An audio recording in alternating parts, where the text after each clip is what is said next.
Good morning, all of you. Welcome back in my YouTube channel. आज समझते हैं what is OOPS. Today topic is that OOPS. OOPS stands for Object Oriented Programming System. पहले भी एक बार हम इसको discuss कर चुके हैं, लेकिन फिर भी एक बार इसको आज रिवाइज करते हैं और अच्छे से समझते हैं. तो what is OOPS? The Object Oriented Programming is basically a computer programming design philosophy and methodology that organize model software design around data और objects rather than functions and logic. यानी कि फंक्शन एंड लॉजिक से ज़्यादा जो focus है सी plus plus के अंदर, ये कह सकते हैं कि ऊप्स के अंदर, वो डाटा पर किया गया है. देखो, नाम से ही पता चल रहा है कि इन प्रोग्रामिंग लैंग्वेज में ऑब्जेक्ट का यूज किया जाता है. ऑब्जेक्ट रियल वर्ल्ड एंटिटी हो सकती है, जैसे हमारे आसपास कोई व्हीकल होते हैं, व्हीकल्स, कोई गाड़ी, बाइक, या फिर कार होती हैं, पेन, पेंसिल्स, चेयर. तो उसको समझते हैं एग्जांपल के थ्रू. देखो यहाँ, ये एक स्टूडेंट है, ये क्लास है, इसकी ये प्रॉपर्टी है,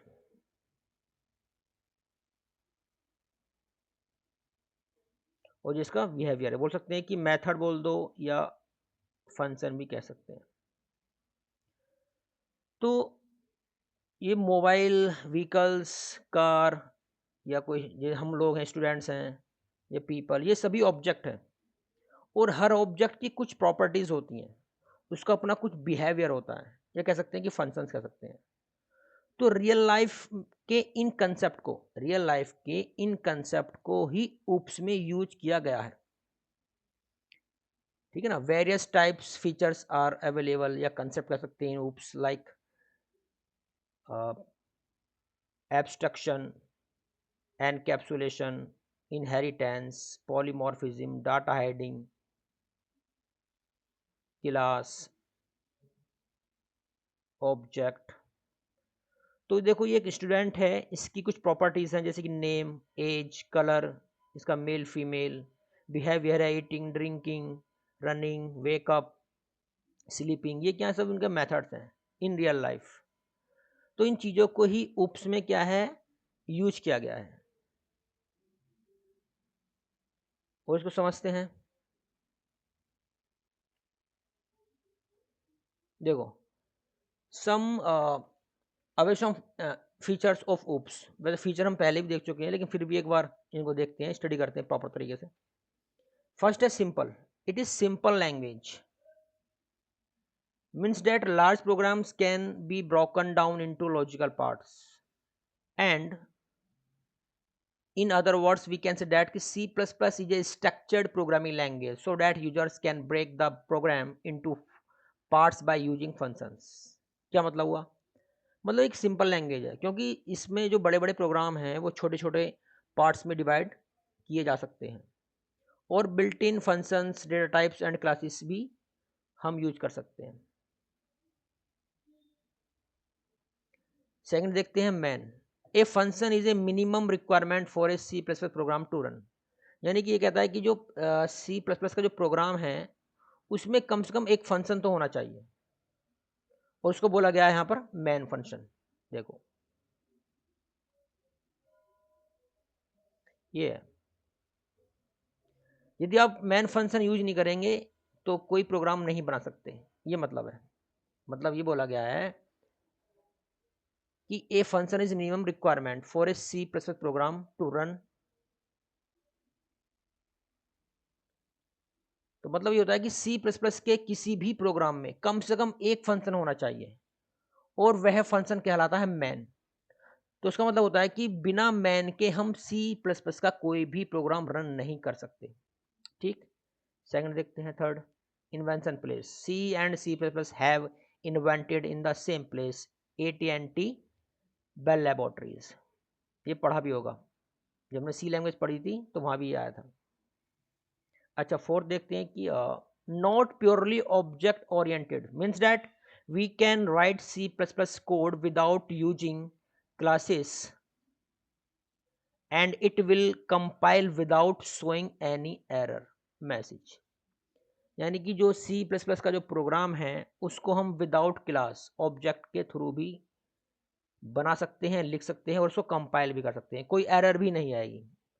तो C++ क्या है, कहते हैं ना कि पॉप एंड ऊप्स दोनों को सपोर्ट करती है, प्रोसीजरल एंड ऑब्जेक्ट ओरिएंटेड। तो प्योरली क्या है कि प्योरली ऑब्जेक्ट ओरिएंटेड नहीं है, ठीक है। तो ये कुछ सम फीचर्स हैं, मैंने पीछे भी देखे थे, object oriented, machine independent, simple, high level. देखते हैं इसको अभी आगे और।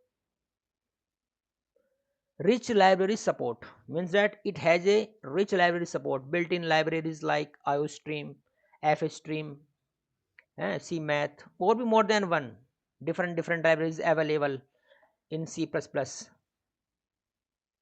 C++ language has mainly built-in functions that help in development, ठीक है।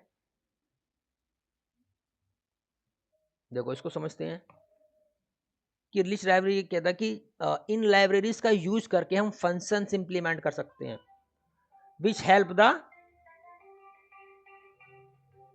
helps the डेवलपमेंट, जो डेवलपमेंट में हेल्प करते हैं प्रोग्रामर की। इसको और देखते हैं एक बार, ये हो गया। अब देखते हैं कि 6 machine independent important feature, very very important. इसको समझते हैं अच्छे से थोड़ा सा। देखो कहता क्या है ये कि machine independent and platform dependent. इसका मतलब क्या हुआ, देखो हमने अभी लास्ट वीडियो भी देखी थी हमने, और भी चीजें पढ़ी लैंग्वेज के बारे में। इसका ये है कि हमने पढ़ा कि असेंबली लैंग्वेज में लिखे प्रोग्राम्स मशीन डिपेंडेंट होते थे, मशीन डिपेंडेंट, लेकिन C++ में लिखे प्रोग्राम्स मशीन इंडिपेंडेंट होते हैं। जैसे कि ये है प्लेटफॉर्म डिपेंडेंट और एक है मशीन इंडिपेंडेंट।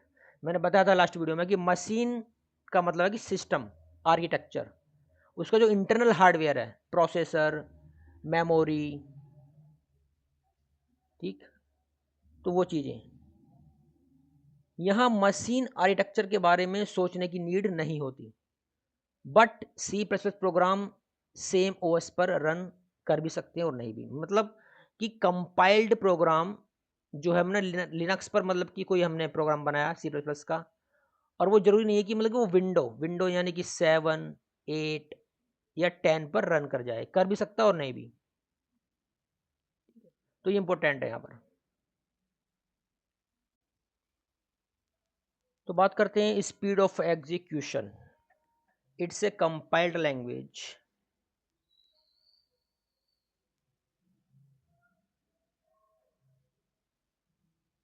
और मतलब कंपाइल्ड का मतलब यहाँ पर ये है कि so it has fast execution than other languages like Java, .NET and Python। मतलब C++ में कंपाइलर का यूज करते हैं और पूरे प्रोग्राम को कंपाइल करके .obj फाइल में कन्वर्ट कर लेते हैं। मीन्स डैट जो सोर्स कोड है वो मशीन कोड में ट्रांसलेट होकर स्टोर हो जाता है, और जब भी हम प्रोग्राम को रन या एग्जीक्यूट करते हैं तो अगेन कोड ट्रांसलेट करने की आवश्यकता नहीं होती है और .obj फाइल दोबारा एग्जीक्यूट हो जाती है। इसलिए एग्जीक्यूशन स्पीड फास्ट होती है than other languages like .NET, Java, Python, because it depends on interpreter. Because जो इंटरप्रेटर है देखो, जो इंटरप्रेटर होता है वो लाइन बाय लाइन, यानी कि लाइन बाय लाइन कोड को करता है, ट्रांसलेट करता है step by step in line by line, तो इसलिए स्पीड स्लो होती है, ठीक। और 8 देखते हैं, mid level programming language. C++ can work as a high level language as well as low level language, so we can both system programming and hardware, system programming and user application. We can do both system programming and user applications. Mid level का मतलब क्या है कि देखो दोनों feature को, जो high level है और जो लो लेवल है, इनको दोनों जो फीचर्स हैं इनको सपोर्ट करती है। खास बात मतलब ये है कि सिस्टम आर्किटेक्चर को डायरेक्ट कम्युनिकेट कर सकती है। जो सी प्लस प्लस है उसमें जो प्रोग्राम्स होते हैं वो डायरेक्ट सिस्टम आर्किटेक्चर को डायरेक्ट ही कम्युनिकेट कर सकती है, इसलिए सिस्टम प्रोग्रामिंग के लिए भी इसका यूज किया जाता है।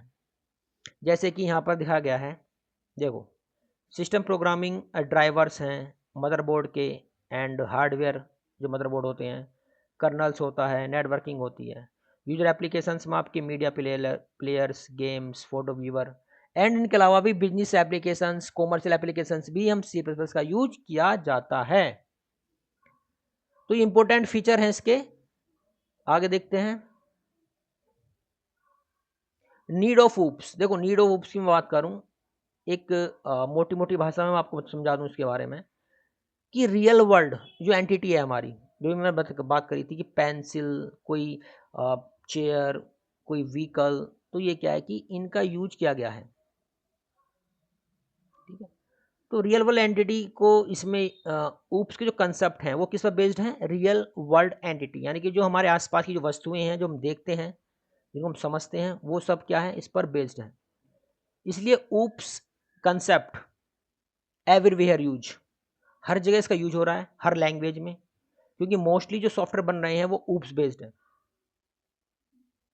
किसी मार्केट में या किसी कंपनी में जो भी नए नए तरह के आप सॉफ्टवेयर देख रहे हैं वो मीन्स ऊप्स बेस्ड ही हैं। तो आज इतना ही रखते हैं।